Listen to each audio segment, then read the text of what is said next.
Welcome to HDiD Golf Club in Cheshire. We're here on the pitching area. I've got one of my pupils here, Josh Evans, who's going to help us with today's video. And today I want to talk about winter golf, upcoming winter golf, and whether you should use a premium ball through the winter. I think there's a lot of mystery about golf balls, and golf balls have gone through a revolution in the last 10 or so years since Titleist introduced the Pro V1 golf ball.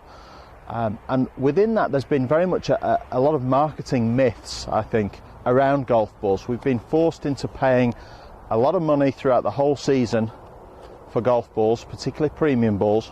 And I want to look today at whether that's actually necessary, particularly in winter golf, where conditions are very soft. We're not necessarily playing in an environment where the premium ball benefits are necessarily going to be taken out onto the course for you. So we're going to do a ball test. I've got two golf balls today that we're going to look at. Mizuno have entered the ball market recently, and we've got their MPS golf ball, which is their premium ball. We'd consider that to be a Pro V1 or Strixon Z-Star competitor. It would fit into that category. And then we have their two-piece ball, which is called the D201, and that ball is going to fit in a kind of mid-range, mid to low medium handicap player who potentially is looking for distance, but not necessarily at a premium ball price. Now, we're going to do a pitching test, and we're going to use Flight Scope here to see whether the benefits of a premium ball compared to what would be more of a mid-price ball, a mid-range kind of price point ball, we're going to see whether those benefits are significantly different.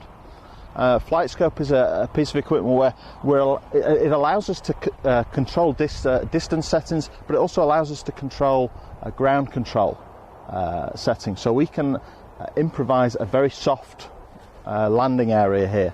So if you imagine a winter green, or playing in the winter where greens are wet and soft, we're going to be able to recreate those conditions with the Flight Scope here and get some fairly accurate data.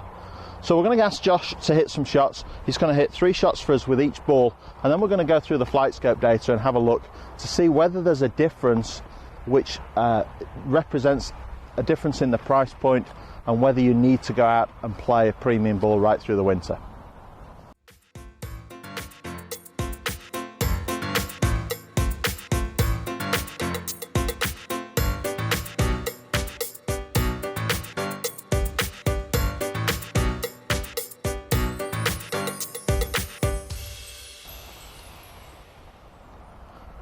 Okay, so Josh has hit 6 shots for us, 3 with each ball. He's using the same 54-degree wedge for each shot. And the shot that we've set up here, distance-wise, is a 65-yard pitch shot. Now, I think most of you would probably be aware and agree that the premium ball is marketed not only as being a long off the tee, but in particular for giving you control around the greens. And that is measured primarily by how the ball is spinning. So how much backspin can you create with each of those golf balls, and what would the roll be as a consequence of that? So a ball that spins less would release and roll more, therefore giving you less control.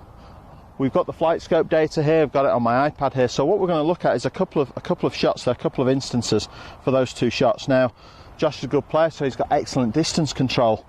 But what's interesting, when we look at the mid-price ball, the D201, the mid-range golf ball that is supposedly going to give you less control than a premium ball, less spin than a premium ball, we've got a spin rate there of 6,399 RPM. So essentially 6,400 is the spin there.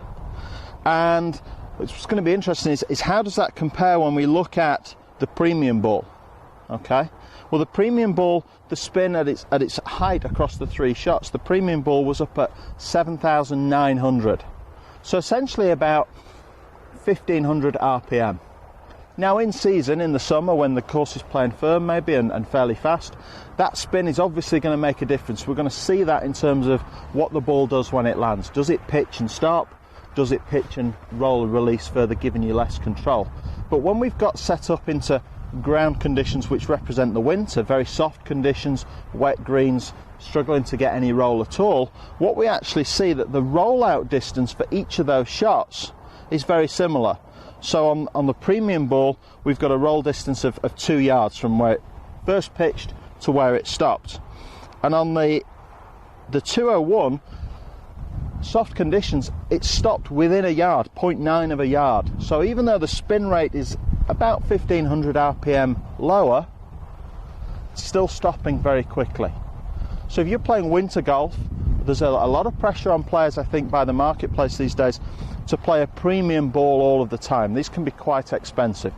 And I would certainly agree that you should always play the best ball you can afford to play, and you should also keep your ball consistent. So don't just play the first shiny white one that comes out of the bag. Be aware of what your golf ball does.